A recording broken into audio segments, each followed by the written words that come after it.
পর্যন্ত দেয়নি।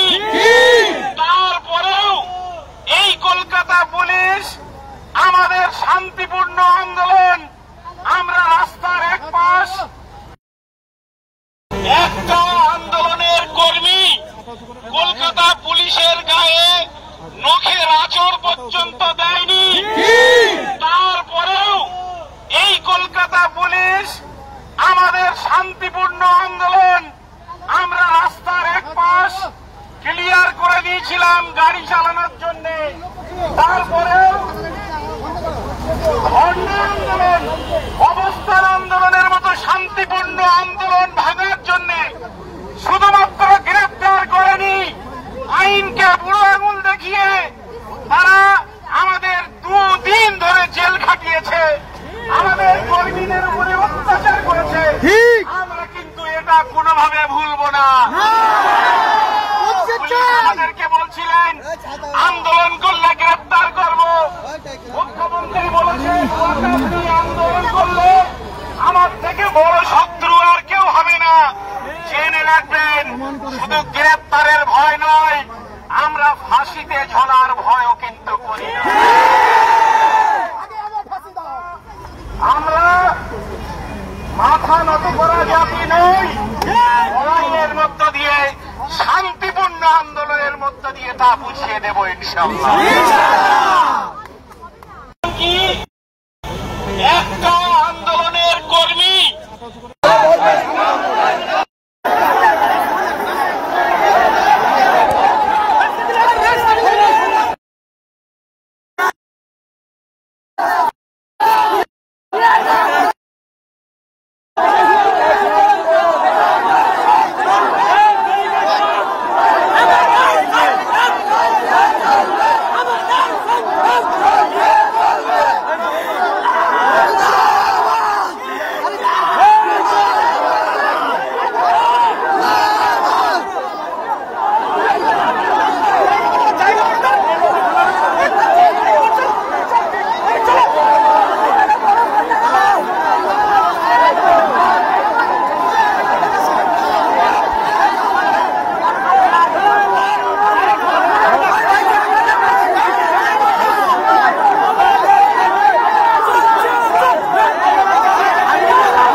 কলকাতা পুলিশের গায়ে নখের আঁচড় পর্যন্ত দেয়নি।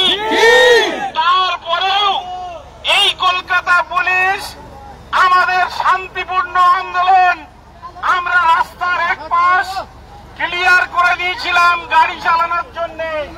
তারপরেও ধর্ণা আন্দোলন, অবস্থান আন্দোলনের মতো শান্তিপূর্ণ আন্দোলন ভাঙার জন্য শুধুমাত্র গ্রেফতার করেনি, আইনকে বুড়ো আঙুল দেখিয়ে তারা আমাদের 2 দিন ধরে জেল খাটিয়েছে, আমাদের কর্মীদের উপরে অত্যাচার করেছে। আমরা কিন্তু এটা কোনোভাবে ভুলব না। আমাদেরকে বলছিলেন আন্দোলন করলে গ্রেফতার করব, মুখ্যমন্ত্রী বলেছেন আন্দোলন করলে আমার থেকে বড় শত্রু আর কেউ হবে না। জেনে রাখবেন, শুধু গ্রেফতারের ভয় নয়, আমরা ফাঁসিতে ঝোলার ভয়ও কিন্তু করি না। আমরা মাথা নত করা জাতি নই, লড়াইয়ের মধ্য দিয়ে শান্তিপূর্ণ আন্দোলনের মধ্য দিয়ে দিয়ে তা বুঝিয়ে দেব ইনশাআল্লাহ।